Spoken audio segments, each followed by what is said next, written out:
ನಿಮಗೂ ಗೊತ್ತಿರೋದೇ ಇಲ್ಲ, ಫ್ಯಾಮಿಲಿ ಜೊತೆ ಪ್ಲ್ಯಾನ್ ಮಾಡಿಕೊಂಡ್ರೆ ನಾವು ಇಲ್ಲಿಂದ ಬಿಡೋ ಗಂಟೆ ನಮಗೆ ಗೊತ್ತಿರಲ್ಲ ಪ್ಲ್ಯಾನಲ್ಲಿ ಎಷ್ಟೊಂದು ಚೇಂಜಸ್ ಬರ್ತವೆ, ಎಷ್ಟೊಂದು ಆ್ಯಡ್ ಆಗ್ತವೆ ಅಂತ. ಇಲ್ಲಿ ಮೇಜರ್ ಚೇಂಜ್ ಏನಂದರೆ ನಾವು ಬೈಕಲ್ಲಿ ಹೋಗ್ತಿಲ್ಲ, ಕಾರಲ್ಲಿ ಹೋಗ್ತಿದ್ದೀವಿ. ಬ್ಯಾಂಗ್ಳೂರಲ್ಲಿ ನಮ್ಮ ಟ್ರಿಪ್ ಸ್ಟಾರ್ಟ್ ಆಗಿದ್ದು 2:30ಗೆ. ಅಲ್ಲಿಂದ ಕೋಲಾರಕ್ಕೆ ರೀಚ್ ಆಗೋ ಅಷ್ಟರಲ್ಲಿ 5:40 ಆಗ್ತಾ ಬರ್ತಿದೆ. ಈಗ ಒಂದು ಸಣ್ಣ ಚಾಯ್ ಬ್ರೇಕ್. ಇಂಥ ಟೈಮಲ್ಲಿ ನಾವು ತುಂಬ ಪಾಸಿಟಿವ್ ಆಗಿ ಯೋಚನೆ ಮಾಡಬೇಕು. ನಾವು ಬೈಕ್ ಯೂಸ್ ಮಾಡಿ ಟ್ರಿಪ್ ಸ್ಟಾರ್ಟ್ ಮಾಡಿದ್ವಾ ಇಲ್ಲ ಕಾರ್ ಯೂಸ್ ಮಾಡಿ ಟ್ರಿಪ್ ಸ್ಟಾರ್ಟ್ ಮಾಡಿದ್ವಾ ಅನ್ನೋದು ಡಸಂಟ್ ಮ್ಯಾಟರ್. ಈ ಜರ್ನಿಯಲ್ಲಿ ನನ್ನ ಮೂಮೆಂಟ್ಸ್ನ ನಿಮ್ಮ ಜೊತೆ ಶೇರ್ ಮಾಡ್ಕೊಳ್ಳೋದೆ ಇಟ್ಸ್ ಮ್ಯಾಟರ್. ಇವತ್ತು ನೀವು ಒಂದು ಅಬ್ಸರ್ವ್ ಮಾಡಿದ್ರೆ ನಮ್ಮ ಪ್ರಮೇಯ ಇಲ್ಲದೆ ನಮಗೊಂದು ಒಳ್ಳೇದಾಯಿತು. ಈ ಸಂಜೆ ವೇಳೆಯಲ್ಲಿ ಈ ಬೇಕ್ರಿ ಪಕ್ಕ ಇರೋ ವ್ಯೂ ಅದ್ಭುತವಾಗಿದೆ. ಆ ತೆಂಗಿನ ಮರಗಳು, ಬೆಟ್ಟ, ಆಕಾಶ.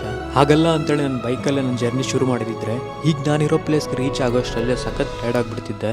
ಈ ಬೇಕ್ರಿಲಿ ನಾವು 3 ಪಪ್ಸ್ ತಗೊಂಡಿದ್ವಿ. ಪಪ್ಸ್ ಕಾಂಬಿನೇಷನ್ ಆಗಿ ಇದ್ರ ಜೊತೆಗೆ ಒಂದು ಚಾಯ್ ತಗೊಂಡು ಈ ನಮ್ಮ ಸಣ್ಣ ಜರ್ನಿಯನ್ನು ಇಲ್ಲಿಂದ ಮುಂದುವರ್ಸೋಣ.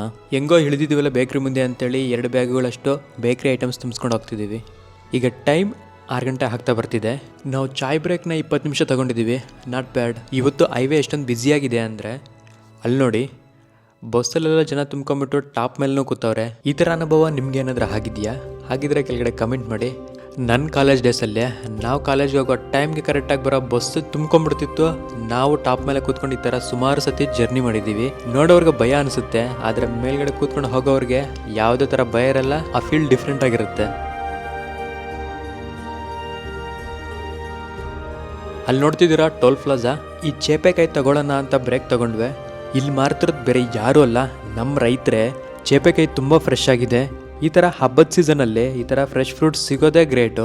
ನಾವು ಈ ಥರ ರೋಡ್ ಪಕ್ಕದಲ್ಲಿ ನೋಡಿ ಇಲ್ಲಿ ಬೈ ಮಾಡೋದು ಬೇಡ, ಒಂದೇ ಸತಿ ಅಂಗಡಿಲ್ಲೇ ಬೈ ಮಾಡ್ತೀವಿ ಅಂತ ಹೋದರೆ ನಮ್ಮ ಜಾಬಿಗೆ ನಾವೇ ಕಣ್ಣು ಹಾಕ್ಸ್ಕೊಂಡಂಗೆ. ಅಲ್ಲಿ ಬೆಲೆ ಜಾಸ್ತಿ ಇರ್ತದೆ. ಈಗ ಟೈಮ್ 8:10 ಆಗ್ತಾ ಬರ್ತಿದೆ.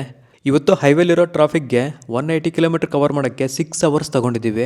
ಕೊನೆಗೂ ಮನೆ ಹತ್ರಕ್ಕೆ ರೀಚ್ ಆದ್ವಿ. ಇಲ್ಲಿವರೆಗೂ ನೀವು ನೋಡ್ತಾ ಬಂದಿದ್ದೀರಿ ಅಂದರೆ ನನ್ನ ವಿಡಿಯೋ ನಿಮ್ಗೆ ಇಷ್ಟ ಆಗೇ ಇರ್ತದೆ. ಹಾಗಿದ್ರೆ ಮರಿದ್ರೆ ನಿಮ್ಮ ರೈಡರ್ ರಮೇಶ್ ಕುಮಾರ್ ಯೂಟ್ಯೂಬ್ ಚಾನಲ್ಗೆ ಲೈಕ್ ಮಾಡಿ, ಶೇರ್ ಮಾಡಿ, ಸಬ್ಸ್ಕ್ರೈಬ್ ಮಾಡಿ. ಯಾಕಂದರೆ ನಿಮ್ಮ ಜರ್ನಿ ಇನ್ನೂ ಜಾಸ್ತಿ ಇದೆ.